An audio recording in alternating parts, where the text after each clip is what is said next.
What's going on? Justin back with Modern Mixing. So today I'm going to be talking about auxiliary sends and returns. This might be basic for some people, but the next couple of videos I'm going to be using them and talking about them. So I figured I'd just talk about the basics first. I don't want all my videos to be, what is a reverb or what is an EQ or this or that, but I just felt like this one's a little bit important. I figured, hopefully most people know what this is, but I'm sure there's some people out there that aren't too sure yet, so it's better that I explain it now. Again, I'm not the most technical person. I'm going to be explaining it in the the most basic form that I know of. So let me bring up my little drawing here. It's a little bit better than the other drawing I had a couple videos ago, so hopefully I can make up for that poor drawing. But anyways, this gray track here represents, I'm just going to call it the vocal for now. And this green, the big green one here, represents your auxiliary or your bus. And then this brown one's the master fader. This little green one represents the send. So what you're doing is you have your vocal track recorded, and now you're saying, okay, well, I want to add reverb. So I think what most people do in the beginning, they don't know too much about busing and sending and returning and all that stuff. So they just pull up their their effects, and then they load a reverb right into the track. That's fine. You can do that. You can add that to snares, hi-hats, whatever you want to do. There's nothing wrong with that.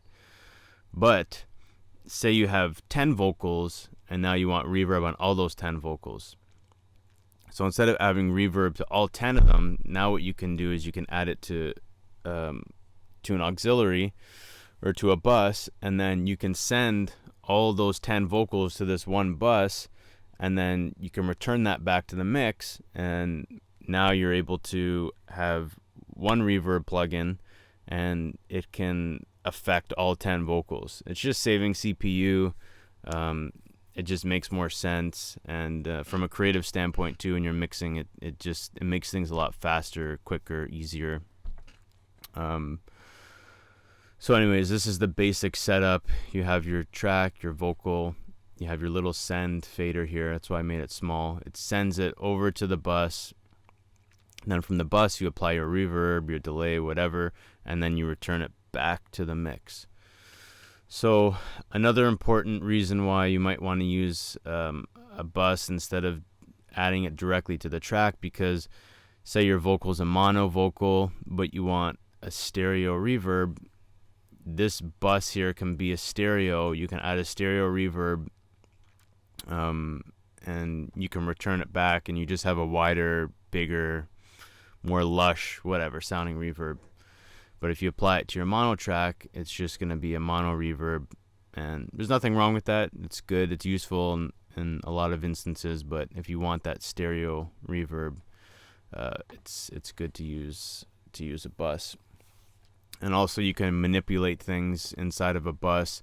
So if I put a reverb on here, and then just say I want to flange the reverb, or I want to EQ the reverb, I can't do that inside the track, because as soon as I put a reverb on, then I slap an EQ on, I'm not only EQing the reverb, but I'm also EQing the sound. So when I send out my my vocal to a bus, I can put a reverb on it, then I can put an EQ after that, and I can actually EQ the reverb, so when I return it back to the mix, I can actually create something different, more unique, something that maybe cuts through the mix a little bit better, something that just blends with the mix better. So it just gives you so many more options.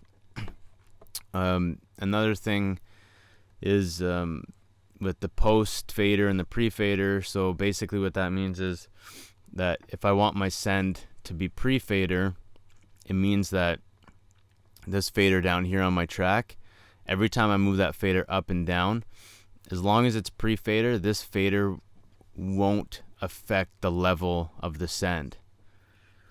If it's post-fader, every time I turn this fader down, meaning I'm turning down my vocal track, I'm also actually turning down the send that's going to the bus. So a lot of people opt to do the pre-fader. That way the send level doesn't change. I tend to use both. Just depends on what I'm doing and why I'm doing it. I'll use, you know, pre-fader, post-fader. So anyways, let's go into this and let me show you how I would do it. So Evan, that's the vocal. So what I can do is if I right click on this, just go to new stereo bus, and that's my send right there. That's being sent out to this bus here. Let's just call this delay because I'm going to add a delay for now. And right now it's post fader. So if I click this to go pre-fader, now this fader doesn't affect the send level. It's basically going from this effects bin into here, which is the send, which is going out to this bus. And there's also another signal going right to this fader here. So every time I move this fader up and down, it's totally independent from this send level that's going to here. So this level's constant all the time unless I, you know, use this volume to go up and down. I know in Pro Tools it's a little bit different. They have like a little, I guess it's like a little box or something, and you just double click it and it brings up the send fader. In Sonar it's a little bit, you know, different, where the send level's right there in front of you. But anyways, let's add a delay here. I just wanted to show you the pre and post. Let me just, actually this should be 100%. Okay, so now since it's pre-fader, I'm gonna play with this fader. I'll move it up and down, and you'll see that the volume of the delay won't change. So much of my time has wasted away. You ask me how I feel, I don't know what to say. So much of my time has wasted away. You ask me how I feel, I don't know.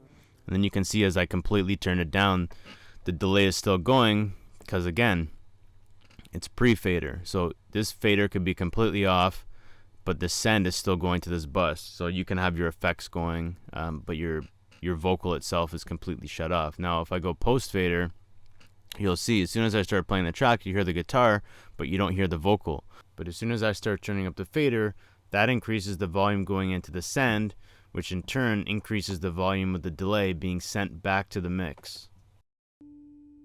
Time has wasted away.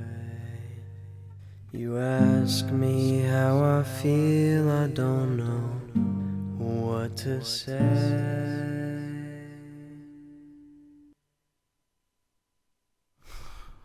So yeah, so that's it. It's fairly simple. Hopefully I explained it somewhat, you know, so you understand it. But yeah, that's the basic premise of it.